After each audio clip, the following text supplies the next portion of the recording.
Thanks for quitting. Olivia sneered and looked at me. I just silently stared back at her. It's about cutting labor costs. We don't need someone who exploits overtime pay at our company. Jerry seemed pleased too. A week later, I kept getting calls from the company. Hello, I answered. The president spoke. Who exactly are you? I laughed mockingly at his words. I am Nicole Wallace. I'm 57 years old. I've been working at this company for 35 years since graduating from college. Our company is staffed with administrative scriveners, social insurance labor consultants, and tax accountants handling clerical work for our clients. This is especially popular with company presidents who run their businesses alone. These presidents are busy with sales and lack the time for clerical work, so our company takes care of it for them. I belong to the tax department.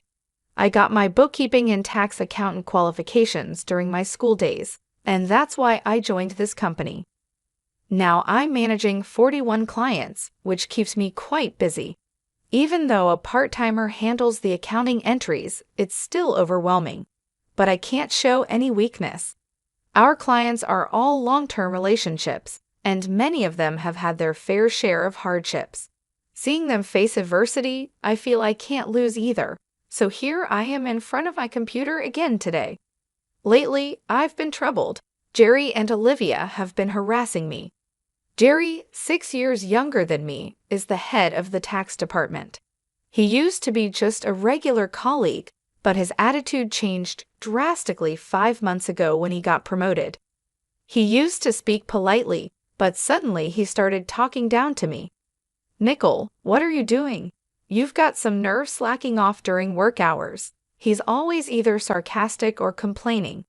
I'm looking at documents for tax-saving strategies for our clients. When I talked back, Jerry stayed calm. Just check the manual for that. Don't do anything unnecessary, and if you end up working overtime, don't expect to get paid for it, he said, glaring at me.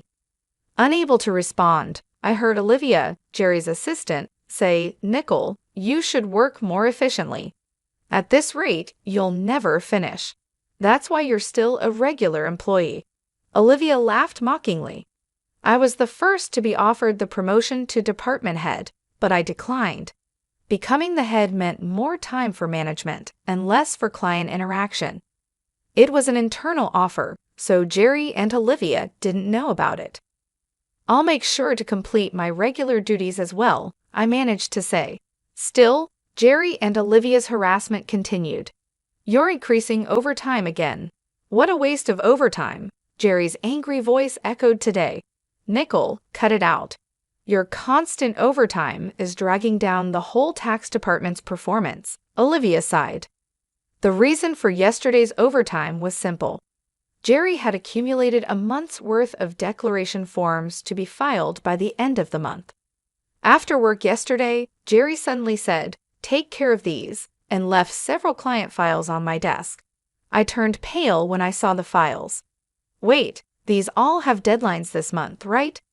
I asked in confusion, but Jerry was already packing up at his desk. I'm heading out. Take care, he said, and quickly left the office. Good luck, okay? Olivia followed Jerry out, laughing mockingly. Unbelievable. I sighed and opened the client files left on my desk. Some of the files were Olivia's responsibility. I sighed even deeper. I knew why Jerry was harassing me. They wanted me to retire quickly. I have more experience and deeper knowledge in taxation than him.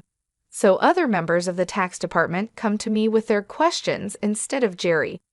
There are other reasons why everyone avoids Jerry. He looks greasy and unapproachable. The only female employee who stays near him is Olivia. Jerry likes young women. That's probably why he wants me to retire, so the other female employees will rely on him more. It's such shallow thinking. It gives me chills. There's also the fact that he simply doesn't like me. Olivia was harassing me to curry favor with Jerry.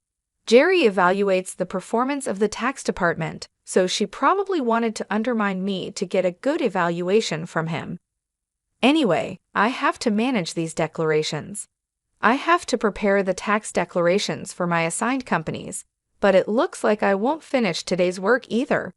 If I try to claim overtime, I'll just get complaints from Jerry and Olivia. So I resigned myself to unpaid overtime. Then, one day, I was suddenly called to the president's office. Our company had just had a change of president. The original president's father had been managing the company since it was founded, and he had recently handed it over to his son. The son had always worked at another company and wasn't fully familiar with ours, but he had to take over because his father had suddenly fallen ill. "Excuse me," I said as I entered the president's office. I noticed Jerry and Olivia there, both with unpleasant smirks on their faces. "Why are Jerry and the others here?" I muttered quietly so no one else could hear. In this tense and strange atmosphere, the president spoke. "Nicole, we'll need you to resign by the end of this month." "Excuse me? What do you mean?" I asked, my mind spinning. "I heard from Jerry and Olivia that you've been overbilling for overtime. Other members of the tax department have only about 16 hours of overtime per month, but Nicole, you're already over 83 hours. Don't you find that odd? Jerry and Olivia have 0 overtime this month. Impressive, right?" The president looked at me sternly. The reason my overtime was so high this month was that I was doing Jerry and Olivia's work. But if I said it was Jerry's instructions, it would seem like my own inability to manage time. So I just stated the facts. I haven't overbilled for overtime. It's because I couldn't finish my work within regular hours. The president sighed deeply. "I'm doubtful, but there's no evidence, so I won't pursue it further. However, we can't continue to employ someone who works that slowly, so I want you to resign." The president's mind seemed made up. Me being told to leave the company I had dedicated my entire 35-year career to. I was tired too. No matter how much more I did beyond my own work, it was never appreciated. Instead, I ended up having to take on Jerry and Olivia's work as well. "Yes, I understand. I'll resign at the end of this month." I realized I had already said that to the president. I glanced at Jerry and Olivia. They were smiling smugly, looking very pleased. After leaving the president's office with them, Olivia looked at me and said, "Thanks for quitting." Olivia sneered at me. I just silently stared back at her. Jerry also looked down on me the same way. "We're cutting labor costs. We don't need someone who exploits overtime pay at our company." Jerry seemed pleased too. While watching the two of them talk so cheerily, I thought about the handover process and started creating the handover documents for all my clients. Of course, I didn't miss saying goodbye to the people I was handing over to. I tried to get an appointment with the president to say goodbye in person. For the presidents I couldn't meet, I sent letters and informed them of my successor. A week after I resigned, I was relaxing at home. I had been busy with the handover until my resignation and had been extremely busy even before that.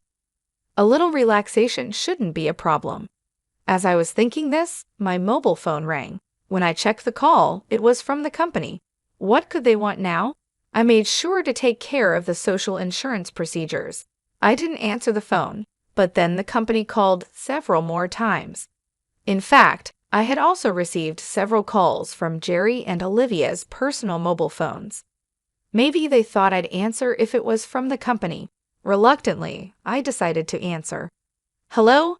Nicole, it's a mess right now," the president said as soon as I answered. "Who exactly are you?" I laughed mockingly at his words. "Who am I? Just an unemployed lady. I've resigned from the company and I'm nothing else, right?" Then the president spoke urgently. "Since you left, we've had 55 calls to stop transactions with the company. Please come back immediately." The president said his piece and hung up. He must be really panicked. I guess I have no choice. I got up reluctantly and headed to the company. As soon as I arrived, Jerry and Olivia were waiting. Both of their faces were pale, and they had dark circles under their eyes. "What's wrong with both of you?" I asked, surprised at their drastic change in appearance. Jerry glared at me and said, "Since you left, we've been getting calls one after another to stop transactions. Not just from your clients, but from prospective companies we were planning to introduce. What did you do? Olivia also looked at me with suspicion. I never thought Nicole would do something so underhanded. I'm truly disillusioned. The reason they both looked so haggard was probably due to dealing with the cancellations. I hadn't done anything to the clients, but I had a guess why they were canceling their transactions. Well, the cancellations might be unavoidable this time, I muttered. Jerry yelled, "So you did do something, didn't you? Get to the president's office now." He then took me to the president's office. "President, I brought her," Jerry declared forcefully as he opened the door. Olivia followed in a hurry. "Oh, I've been waiting," the president said, looking me in the eyes. Jerry accused me like I was the culprit. "It appears that Nicole was involved in the cessation of transactions with our clients. We should not only make her resign, but also sue her for damages," Olivia argued vehemently, though her language was careful in front of the president. The president ignored them and asked, "Why did so many companies stop transactions after you left?" I took a deep breath and answered clearly, "Don't you understand? Our clients don't need us to manage their taxes. There are tax accountant firms that do it cheaper. Yet they continued with us because I was here." Jerry snapped at me. "What's with that attitude towards the president? And you think you're worth that much?" Olivia taunted, "There's no way it has to be Nicole." The president looked serious. "Jerry and Olivia work based on the manual, optimizing operations, but I do more than that. I offer tax-saving strategies tailored to our clients' situations. Uniform responses don't always serve the client's best interests. Many clients preferred my approach and stayed because of it." Jerry got angry. "How can we afford to give such detailed attention to each case? It takes too much time." "That's right, it's inefficient," Olivia strongly agreed. The president sighed deeply and said, "Actually, I just got a call from Dad, the former president. Some of the clients who stopped transactions had gone directly to him to negotiate about Nicole." I was surprised to hear this. I hadn't expected the clients to go that far for me. Dad said that the tax department was viable because of Nicole. She not only managed her clients, but also supported her colleagues' clients, and she has knowledge that Jerry can't match. Dad also said that if Nicole hadn't declined, she would have been in a higher position than a department head by now. The president spoke with a pained expression. "No, no way." Olivia looked shocked. She probably couldn't believe I might have been her boss. The president continued, "I'm really sorry for making you resign, but can we cancel your resignation, Nicole? You're needed at our company. My father also strongly said so." I was honestly happy about the president's changed opinion, but I couldn't accept it. Then Jerry interrupted, "President, what do you mean she's better than me? I can't accept this." Jerry was visibly upset. Olivia also protested. "Jerry is a wonderful boss who cares for his subordinates, and yet you choose Nicole over him. That's unacceptable." The president looked sternly at them. "Actually, since Nicole resigned, we've been receiving numerous complaints from the tax department. You two seem to have been pushing your work onto others, haven't you?" "What? Why would you say that?" Jerry's face turned pale. The president started speaking with a look of disgust. "I've heard from the employees. Jerry, you've been pushing the preparation of your clients' declaration forms onto your subordinates, haven't you? Including Olivia's work for many clients." Next to Jerry, who was getting paler, Olivia trembled when her name was mentioned. "There was a leak saying you've been pushing your work onto Nicole until she resigned. Jerry, you were calling her a salary thief. It seems the roles are reversed, aren't they?" The president spoke with a sigh. "No, that's not true." Jerry was visibly flustered, unable to come up with an excuse. Observing Jerry and Olivia turning pale together, the president continued, "Also, there was a leak that you two are in a relationship. You were often seen leaving work together, but Jerry, you're married, aren't you?" The president glared at Jerry and Olivia. I was just mentoring Olivia as her superior. Nothing inappropriate. Jerry struggled to find the words when the president produced several receipts. These are receipts queried by the accounting department. These dining expenses filed by Jerry. Who were they with? Certainly not with clients, right? Jerry was sweating profusely, unable to speak. Olivia's face turned ghostly pale. Jerry and Olivia, you've neglected your duty and inflated expense claims. Plus, you're having an affair in the office despite being married. According to company policy, I'm terminating your employment as of today, the president told them calmly and straightforwardly. Jerry and Olivia tried to resist. Please wait. I'll retract the receipt claims. Just don't fire me. I have a family. Jerry desperately tried to reverse his firing. Olivia did the same. Please, I don't want to be fired. I'll apologize to Nicole and the others for dumping work on them. Olivia was on the verge of tears, realizing the severity of being fired for neglecting work and having an affair with a supervisor.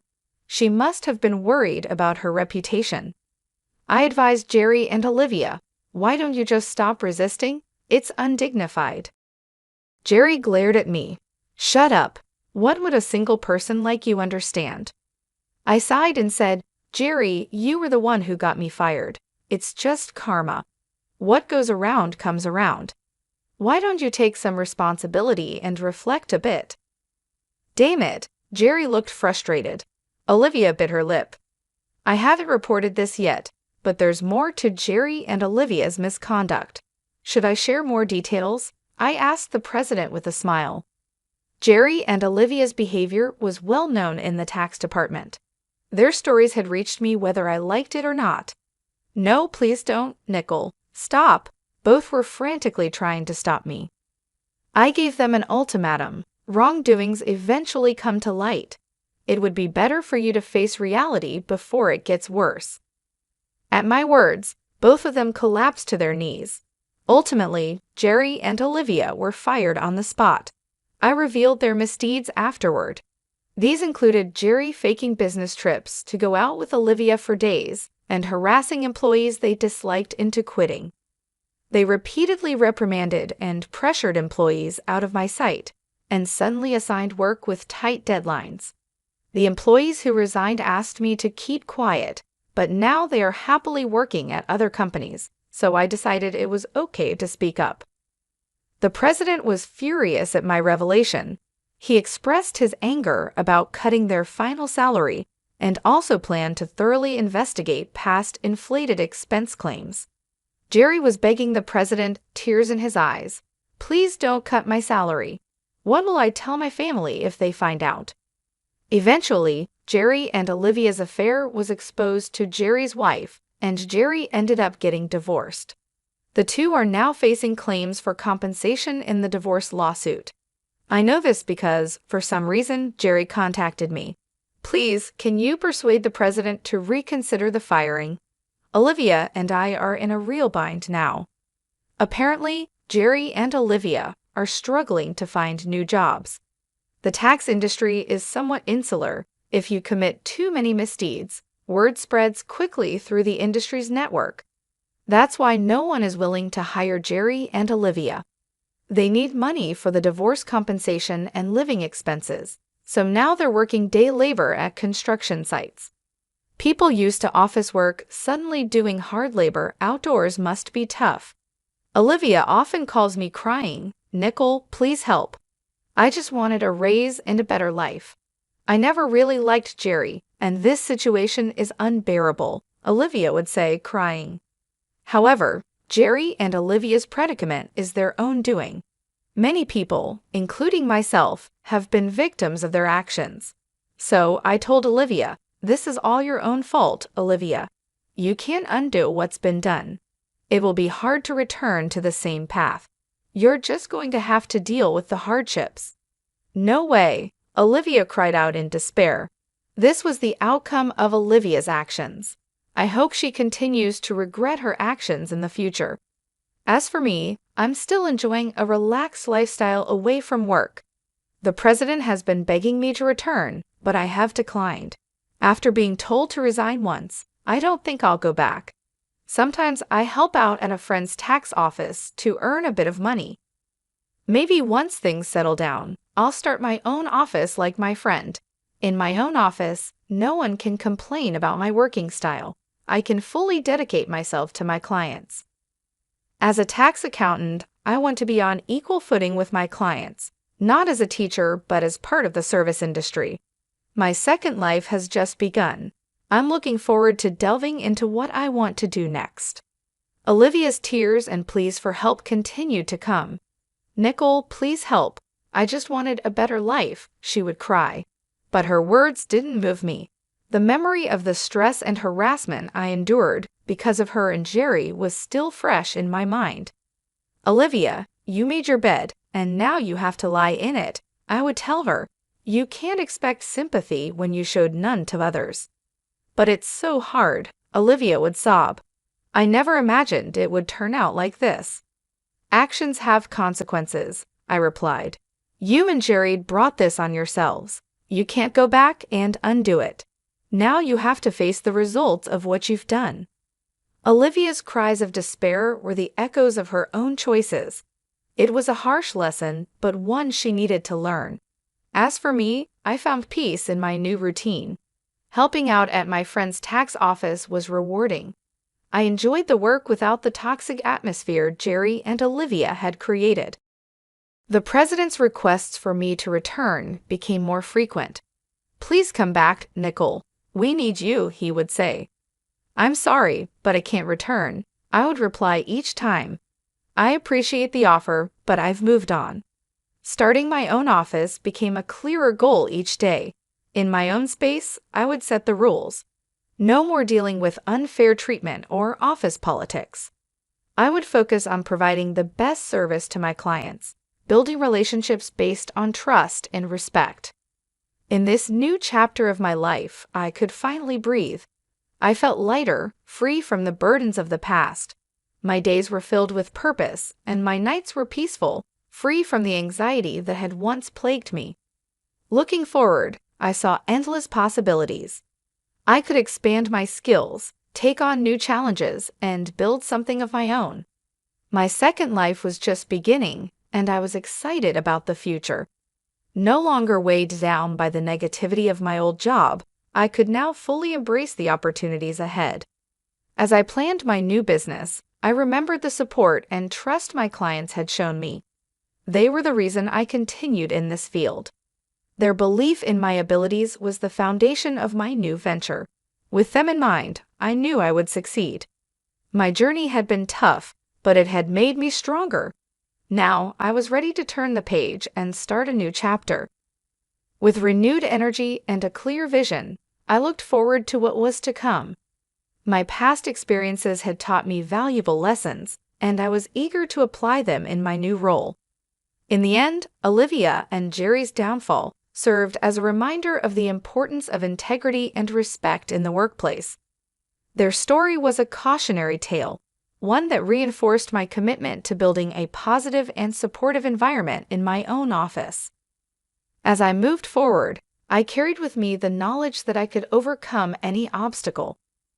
My resilience and determination had brought me this far, and they would continue to guide me in the future. My second life was not just a continuation of the old, but a new beginning, full of promise and potential.